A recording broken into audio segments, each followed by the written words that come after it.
औज़ुबिल्लाहि मिनश्शैतानिर्रजीम बिस्मिल्लाहिर्रहमानिर्रहीम।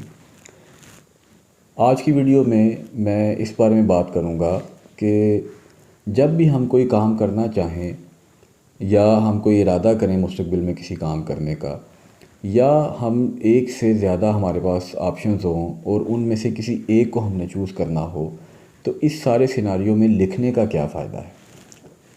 लिखने से आपका दिमाग पहले से ज़्यादा सीरियस हो जाता है और जो भी जिस बारे में भी आप लिखना चाहते हैं, जो भी आप काम करने का इरादा रखते हैं, वो करना आपके लिए आसान तर होता चला जाता है। और जब आप लिखते हैं तो आपके सामने एक वाज़ेह पिक्चर बनती है उस चीज़ की जो आप करना चाहते हैं। इससे आपको अंदाज़ा होता है कि जो काम आप करना चाहते हैं, क्या ये सिर्फ़ एक ख़याली पुलाव है, एयर कैसल है, या प्रैक्टिकली ये काबिल अमल भी है, अमली तौर पे भी इसको किया जा सकता है, और इसके लिए क्या रिसोर्सेज चाहिए, कितना टाइम लगेगा, कितनी एनर्जी चाहिए। तो एक सारा लेआउट आपके सामने, एक स्केच जब आपके सामने बनता है तो आपके लिए उस पर अमल करना बहुत ज़्यादा आसान हो जाता है। अब फ़र्ज़ करें कि आप कोई भी काम करना चाहते हैं, आप कोई बिज़नेस करने का इरादा रखते हैं, या आपने कोई एजुकेशन हासिल करनी है, कहीं एडमिशन लेना है, तो उसको फ़ौरी तौर पे लिखें। जो भी आपके लाइफ प्लान्स हैं उसको लिखें। जैसे माजी में डायरी लिखने की एक आदत होती थी, तो वो एक बहुत अच्छी आदत थी और उससे आपकी लाइफ में एक बड़ा डिसिप्लिन आता है। इसी तरह जब आप कोई भी प्लान करें तो सबसे पहले उसको लिखें। फ़र्ज़ करें कि आपने कोई बिज़नेस करना है, तो आप उसको तफ़सील से लिखें कि इसके क्या प्रोस एंड कॉन्स हैं, इसके लिए आपको कितना सरमाया चाहिए, ये आप कब शुरू करेंगे, इस पे आपका टाइम कितना लगेगा, आपकी एनर्जी कितने लगेगी, आपके वसाइल कितने लगेंगे। तो जब ये सारा कुछ आप लिखेंगे तो पूरा स्केच आपके सामने होगा, और ये बात भी आपके सामने होगी कि आया ये इस पे काम शुरू करना मुमकिन भी है या नहीं, और आया कि मेरे पास इतने वसाइल भी मौजूद हैं कि मैं इसको शुरू करूं। कहीं ऐसा तो नहीं कि मैं इसको शुरू करूंगा तो दरमियान में वसाइल ख़त्म हो जाएंगे और इसको शुरू करने से पहले ही ये दरमियान में अधूरा रह जाएगा, और जब तक दोबारा मेरे पास वसाइल नहीं आएंगे तब तक मैं इसको दोबारा शुरू नहीं कर पाऊँगा। इसी तरह फ़र्ज़ करें कि आपने कोई एजुकेशन लेनी है, कहीं आपने एडमिशन लेना है, आपने सोचा हुआ है कि मैं अपनी लाइफ में ये डिग्रीज़ करूँगा, तो उसको भी आप लिखें। एक दफ़ा एक साहब ने अपना मुझे प्लान बताया कि वो जो भी वो डिग्रीज़ करना चाह रहे हैं, तो मैंने जब उनसे ये पूछा कि ये आप कभी आपने कैलकुलेट किया है कि लिख के आपने देखा है कि जब तक आपकी ये सारी डिग्रीज़ कंप्लीट होंगी तो आपकी एज कितनी होगी। तो उन्होंने कहा नहीं। तो मैंने उनसे कहा कि आप इसको एक दफ़ा लिख के देखें। इसी तरह देखें, जैसे अगर कोई शख्स कहता है कि मुझे 5 मज़ामीन में मास्टर्स करना है, या कोई शख्स ये कहता है कि मुझे PhD तक पढ़ना है, तो ये बड़ी ज़रूरी चीज़ है कि वो एक दफ़ा लिख के देखे कि उसकी करंटली एज कितनी है, उसके पास वसाइल कितने हैं, अभी मौजूदा एज में कितनी तालीम उसकी मुकम्मल हो चुकी है।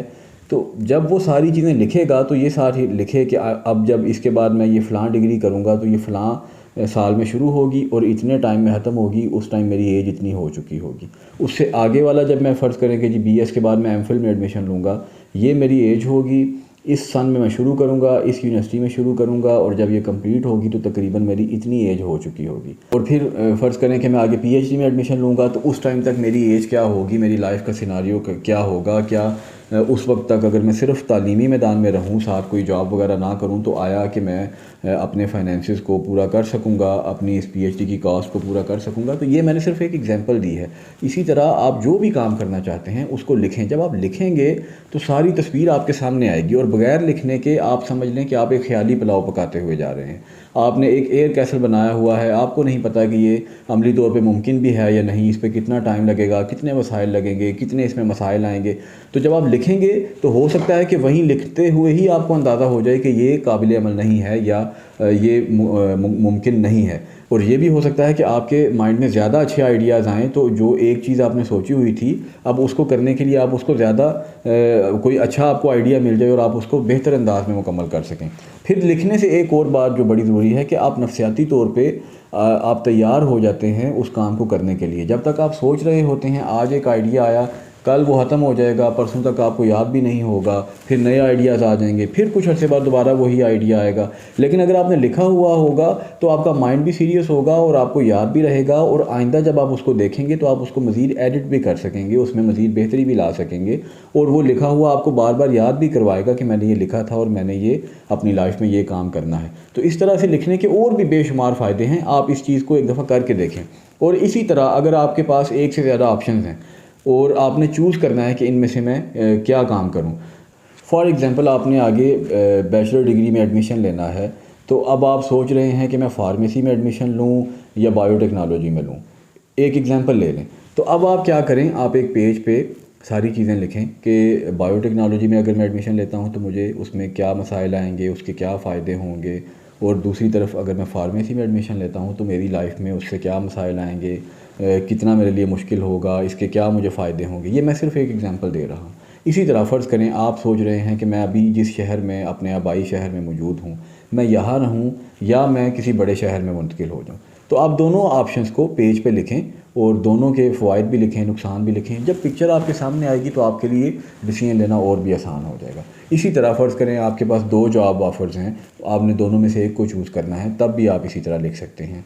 आप सोच रहे हैं कि मैं पाकिस्तान में जॉब करूँ या दुबई चला जाऊँ, आपको ऑफ़र आ जाती है, तो तब भी आप इस तरह लिख सकते हैं। इसी तरह फ़र्ज़ करें आप कहीं जॉब कर रहे हैं और आपको एक नई ऑफ़र आ जाती है, तो तब भी आप फ़ौरी तौर पे इन 2 चीज़ों के दरमियान में किसी एक को चूज़ करने के लिए उसको पेज पे लिखें।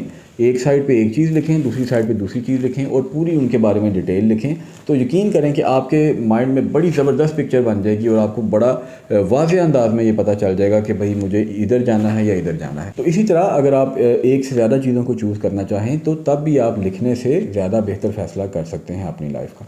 तो अगर आपको आइडियाज़ आते रहते हैं लेकिन आपसे स्टार्ट नहीं करने होता, इनिशिएट नहीं करने होता, या आपको समझ नहीं आती और एक आइडिया आता है फिर नया आ जाता है, तो फिर आप इस प्रॉब्लम से बचने के लिए और एयर कैसल्स बनाने की बजाय और ख़याली पुलाव बनाने की बजाय आप इसको प्रैक्टिकली लिखें। एक शॉर्ट सी एग्जांपल मैं और दे देता हूँ। जैसे एक मिसाल है, एक शख्स ने बताया कि उसको फ़लाँ ऐप बनाना चाह रहा है और उस ऐप के ज़रिए से वो बिज़नेस करना चाह रहा है। तो मैंने फिर उसको यही कहा कि इसको आप लिखें एक दफ़ा। अब जब लिखा तो लिखने से ज़्यादा बात वाज़ेह समझ आ गई कि आया ये ऐप प्रैक्टिकल है भी या नहीं, आया लोग इस ऐप को डाउनलोड करेंगे, इसके ज़रिए से हमारे कस्टमर्स आएंगे या नहीं, आया ये सर्विसेज देना पॉसिबल भी है या नहीं। आप सोच रहे हैं, आपने एक सर्विस देने का आइडिया तो बनाया कि मैं इस ऐप के ज़रिए सर्विस दूंगा, तो आया कि ऐप के ज़रिए वो सर्विस देना पॉसिबल भी है या नहीं, मोबाइल के ज़रिए, ऑनलाइन ऐप्स के ज़रिए, जैसे ये ऊबर, क्रीम वगैरह इस तरह की ऐप्स चलती हैं। तो आपको माइंड में भी एक आइडिया आया, तो आया कि ये प्रैक्टिकल है भी या नहीं। जब लिखा तो बात और ज़्यादा वाज़ेह हो गई कि ये प्रैक्टिकली ये हो सकता है या नहीं। तो इसलिए आप भी अपनी लाइफ में आसानी पैदा करें और जब भी जो भी आइडिया आपको आए आप फ़ौरी तौर पे उसको लिखें। तो इस तरह से आप अपनी लाइफ में देखेंगे कि जब आप बहुत अच्छे अच्छे आइडियाज़ लिखेंगे तो उनमें से मज़ीद बेहतरीन आइडियाज़ को फिर आप उन पे अमल करने के लिए उनको चूज़ कर सकेंगे। इसी तरह वो स्टूडेंट्स जो रिसर्च करना चाहते हैं, थीसिस लिखना चाहते हैं एमफिल या पीएचडी के लिए और उनको टॉपिक नहीं मिलता, तो उसके लिए भी ये बेहतरीन तरीका है कि जब भी कोई आपके पास आइडिया आए, उस आइडिया को लिखने में डिले ना करें, बल्कि हो सकता है कि अभी एक आइडिया आया है, कल को वो याद ना रहे। जो उस आइडिया के मुतालिक आपके माइंड में जो स्केच बना था, जितनी इन्फॉर्मेशन आई थी, हो सकता है कि अगले दिन वो सारी की सारी इन्फॉर्मेशन आपके माइंड में ना आए। तो जैसे ही कोई आइडिया आए फ़ौरी तौर पे उसको लिखना शुरू करें, उसके मुतालिक जितनी इन्फॉर्मेशन आपका माइंड प्रोड्यूस करता है उस सारी को लिखना शुरू करें।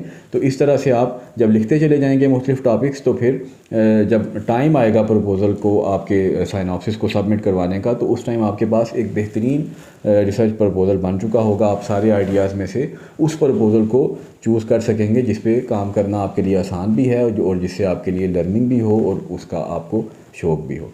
तो ये हमारी आज की वीडियो थी। बहुत शुक्रिया। अल्लाह हाफ़िज़।